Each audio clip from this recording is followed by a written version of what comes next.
جی ساتھیو، حسن مینگل بات کر رہا ہوں۔ بات یہ ہے کہ آج آپ دیکھتے ہو کہ افغان مہاجرین کا جو انخلا ہے خاص کر کے بلوچستان سے،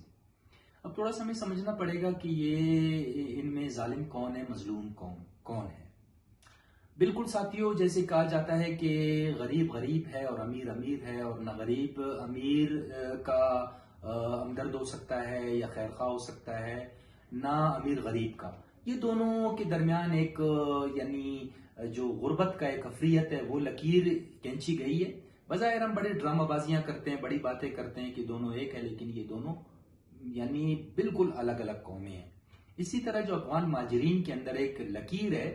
وہ یہ ہے کہ آج بھی جو امیر ترین افغان مہاجر ہے، جن میں سے ایک کمانڈر ہے، وہ کمانڈر اس وقت یعنی اسلام آباد میں رہ رہا ہے، اور کہا جاتا ہے کہ عمران خان کا جو بنی گالا کا محل ہے، اس محل کے بعد اس افغان کمانڈر کا وہاں پر محل کا شمار ہوتا ہے، یعنی جو اسلام آباد کے وہاں پر جو پوش جو محلات ہے۔ اب آپ اس سے اندازہ لگا لو کہ اس کو ابھی کون اس کے اوپر آگ ڈالے گا۔ وہ اس وقت بھی رہ رہا ہے، اور یہ کہا جاتا ہے کہ وہ ایک ارب پتی شخص ہے۔ تو اسی طرح ساتھیوں، آپ نے یہ دیکھا کہ آج جو ٹرکوں میں یعنی بھیڑ بکریوں کی طرح جن کو ٹھونسا جا رہا ہے وہ کون ہے؟ اس میں سے ایک ارب پتی مجھے افغان مہاجر آپ دکھا نہیں سکتے ہو۔ تو میں یہ سمجھتا ہوں کہ اس وقت جو ہماری حکومت ہے یہ اس کی منافقت ہے، اور اسی منافقت کی بنیاد پر حکومت کیا کر رہی ہے کہ حکومت یعنی ان دونوں برادر قوموں کے درمیان ایک نفرت پیدا کرنے کا سبب بن رہی ہے۔ تو ساتھیوں، آپ نے یہ بھی دیکھا ہے کہ حامد کرزئی جیسے لوگ، یہ ان کے پاس اس وقت بھی ڈوول نیشنلٹی ہے، یعنی حامد کرزئی کی جیب میں اس وقت بھی پاکستانی شناختی کارڈ موجود ہے۔ اور اس سے پہلے جب حامد کرزئی جب یہ اشرف غنی کا جو کابینہ تھا اس میں یہ شامل تھا، لیکن یہ پاکستانی شہریت بھی رکھتا تھا۔ اسی طرح آپ اپنا اس بات کو اس طرح سمجھنے کی کوشش کریں کہ اس وقت جو افغان طالبان کمانڈرز ہیں، ان کے 50% کمانڈرز کے پاس پاکستانی شناختی کارڈ موجود ہے، جس کی سب سے بڑی مثال ملا منصور تھا۔ یہ آپ کو یاد ہے کہ ملا منصور جب ایران سے پاکستان میں گھسنے کی کوشش کر رہا تھا اور امریکی ڈرون کا وہ نشانہ بنا، تو اس کے ہاتھ میں پاکستان کا کمپیوٹرائزڈ پاسپورٹ اس کی جیب سے برآمد ہو گیا۔ اس کا مطلب ہے کہ وہ بھی پاکستانی تھا لیکن رہتا تھا پاکستان میں۔ اور ابھی ایک مزے کی بات آپ کو بتاؤں، یعنی آپ منافقت کا اندازہ لگا لیں کہ اگر افغان حکمران ہے آج وہ بھی منافقت کر رہا ہے، اور پاکستان کے جو حکمران ہے یہ بھی منافقت کر رہا ہے، درمیان میں کیا ہے کہ وہ غریب افغان مہاجر ہے، وہ پس رہا ہے ان دونوں کی منافقت کے بیچ میں۔ یعنی اس سے پہلے جنرل ضیاء نے جس منافقت کا مظاہرہ کیا، یعنی افغانستان کے اندر اس نے یعنی تھا تو ڈالر جہاد، مگر اس نے وہاں پر ڈالر جہاد کو اس نے اسلامی جہاد کا نام دیا، اور آج 40 لاکھ وہاں پر اس نے افغانیوں کو قتل کروایا۔ یعنی آپ یہ دیکھیں کہ بش جیسا ایک سفاک انسان وہ بھی جہاد زندہ باد کے نعرے لگاتا ہے۔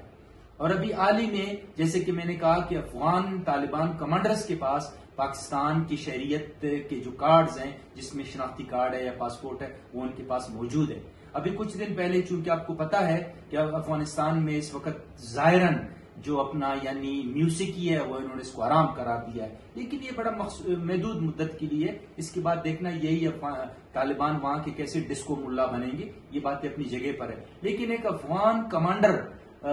طالبان کمانڈر کا بھائی کی شادی اس نے کابل میں نہیں کی بلکہ یہاں کس نے پشاور میں یہ شادی کی، اور اس شادی کو آج 10 دن ہوتے ہیں۔ اس شادی میں وہاں پر میوزک بھی چلا، اس شادی میں وہاں پر وسکی بھی چلا ہوگا، اس شادی میں وہاں پر جو ان کی عورتوں نے یعنی